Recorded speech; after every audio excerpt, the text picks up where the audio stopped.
Hey guys, welcome back. We have a pretty interesting little pistol here, the Smith & Wesson Equalizer. It's in 9mm. It is what's considered subcompact or micro compact. It has a barrel a little over 3.5 inches, high capacity magazine, a lot of neat features. It has the removable plate here for a reflex sight, so it has a lot to offer in a little package. Now, traditionally, I'm not a big fan of subcompacts or micro compacts for a lot of reasons. I think that you lose a lot of energy the smaller you get with your pistols. I think that combat pistols were designed to be a little larger for a lot of reasons, including recoil, durability, etc., etc. But this pistol kind of caught my eye. Now, it has a really cool little feature, something that you don't see in a lot of pistols. You would see this in the 1911 Government, where it has a grip safety. So you have to have a good purchase on the grip in order to depress this for the weapon to fire. Now, when you look at it originally, or in its original form or normal form here, it looks like a striker fire pistol. In fact, it is not. It is an internal hammer pistol. Now, this isn't something new. Colt had these out in the pocket pistols and the vest pistols over 100 years ago. So it's not new technology, but it does look very similar to a striker fire system.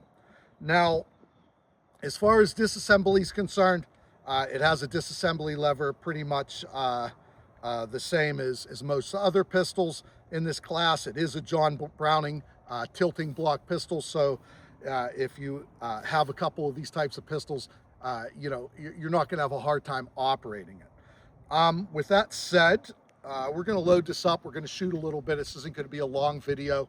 We're going to shoot it, see how it shoots, and then talk about it, and then close this up. So with that said, let's load this bad boy up, get some glasses on, and we will see how she shoots.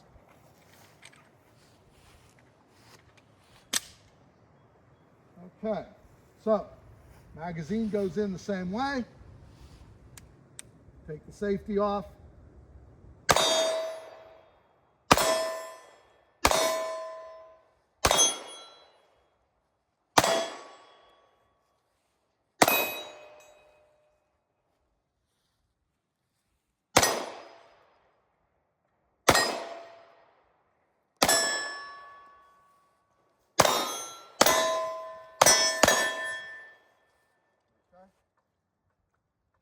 Okay, so 15 rounds.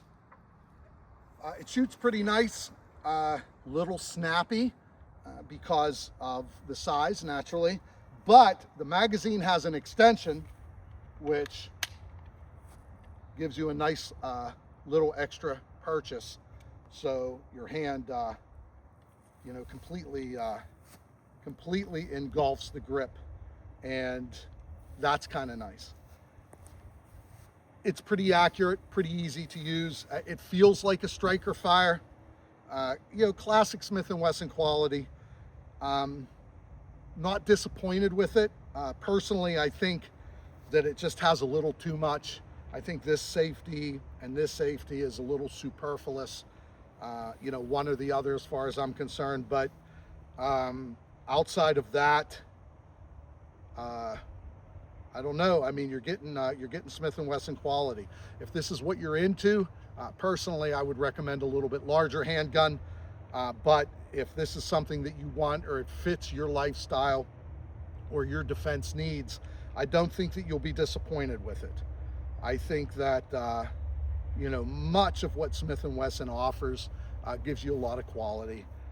As far as shooting and practicing with this, I think it'll hold up for many years. So my recommendation would be good thumbs up for this. It's just the shortcoming as far as the 3.5 inch barrel, a little over 3.5 inch barrel. Personally, for self-defense, I would like a 4 inch barrel or a 5 inch barrel on a full size weapon because you're just getting a little more punch out of that 9mm round. But, you know, this is probably better than nothing. You know, I don't want to knock it. I'm sure there's going to be a lot of people out there that's going to sit and tell me, you know, the compact weapons are as good or will function as good, and I'm not looking for that argument. So I will end this with saying you're getting good Smith & Wesson quality. I don't have a lot of negative to say about it, with the exception of the superfluous safeties. I think one is enough. I don't understand why you have to have so many. And I say this for one main reason. When you are going to need this weapon, you are not going to rise to the challenge. You're going to fall to the level of training you have. And the more accoutrements that a pistol has, the more mistakes that you could possibly make getting that weapon out, getting it to fire. You know, you're going to miss a safety. You're not going to grip it the way it needs to be gripped. So I think that that's pretty much the only negative. But to you Smith & Wesson fans out there, it's a good pistol. All right, guys, thanks for checking in. Please like and subscribe. And if you have any more information for me and my viewers, please throw in the comment section. All right, guys, thank you.